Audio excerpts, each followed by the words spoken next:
रश्मि और अमर लॉकडाउन के चलते डेटिंग ऐप पर मिलते हैं। उसी बीच उनकी बॉन्डिंग बहुत अच्छी बन जाती है और दोनों एक दूसरे से प्यार करने लगते हैं। बस लॉकडाउन खत्म होते ही झट मंडी बच शादी। उससे पहले घर में बात तो कर लो। अरे माँ पापा कभी मना नहीं करेंगे। अमर की बात सुन रश्मि खुश हो जाती है।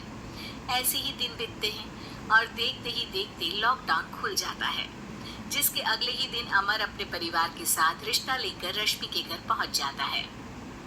अभी लॉकडाउन खुला ही है और कोरोना तो खत्म भी नहीं हुआ, इसलिए ज्यादा कुछ ना करके अगले कुछ दिनों में छोटे फंक्शन के साथ शादी कर लेते हैं। अमर के पापा की बात पर सब सहमत हो जाते हैं।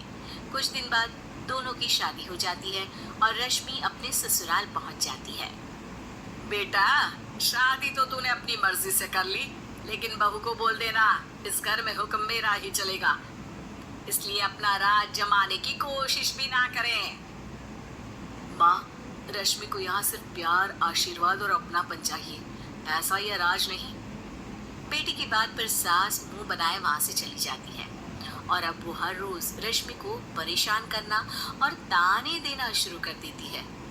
देखो, ये है आजकल की लड़की, इंटरनेट पर लड़कों से बातें करते हुए इन्हें शर्म भी नहीं आती, और यहाँ तो देखो कितनी सीधी सुशील बनकर दिखा रही है।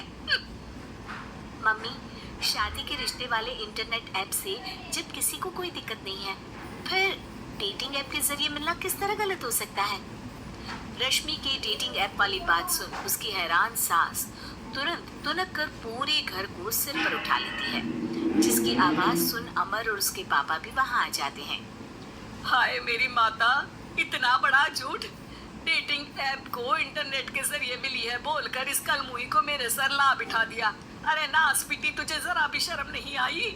वहां न जाने कितने लड़कों से गुलू गुलू करके तुझे मेरा ही लड़का मिला था फंसाने के लिए। माँ, मुझे तो समझ नहीं आ रहा क्या बोले जा रही हो। डेटिंग ऐप इस्तेमाल करना कोई अपराध नहीं है, और तुम रश्मि को ऐसा कैसे बोल सकती हो? मैं भी तो था उस ऐप पर।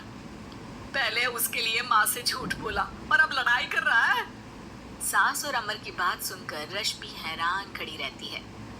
अमर, तुमने घर में झूठ क्यों बोला? ये सब देख रही हो ना, इसी की वजह से झूठ बोलना पड़ा।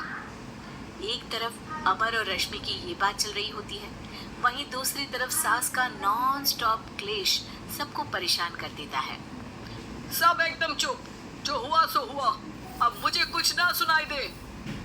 पति की बात सुन सास चुप होकर वहां से चली जाती है, लेकिन अब वो रश्मि के सिर दुनिया भर के सारे काम डालकर उसका जीना पहले से भी ज्यादा मुश्किल कर देती है। मम्मी, मैं आपका गुस्सा समझ सकती हूँ, आपको जो करना है कर लीजिए, मैं कभी कुछ नहीं बोलूंगी। उम्मीद है किसी दिन तो आपका गुस्सा शांत होगा और नफरत प्यार में बदलेगी। रश्मि की अच्छाई को उसका नाटक समझकर सास गुस्से के 7वें आसमान पर चढ़ जाती है और उसी शाम रश्मि को नीचा दिखाने के लिए अपनी सहेलियों को घर बुलाकर उसकी बुराइयां करने लगती है। अरे कौशल्या, क्या बताऊं, आजकल के बच्चे ना बहुत एडवांस हो गए हैं। पहले रिश्ते घर परिवार वाले सब देख परख के कराते थे, और अब ये लोग खुद न जाने कहां कहां मिलकर खुद ही सब कुछ पक्का करके हमें बता देते हैं। लड़की का कैसा दिन धर्म, कैसा ईमान, कैसा चरित्र कुछ नहीं पता, बस प्यार किया और घर लाकर बिठा देते हैं। अरे ऐसा क्यों बोलती हो? आजकल बच्चे अपने आप में बहुत समझदार हो गए हैं, और फिर पूरी जिंदगी तो उन दोनों को ही साथ निभानी है। अपनी पसंद से शादी कर भी ले तो क्या दिक्कत?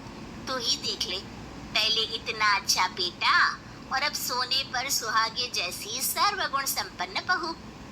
और पता है, अभी कुछ दिन पहले मेरी बेटी ने मुझे डेटिंग ऐप के बारे में बताया, जहाँ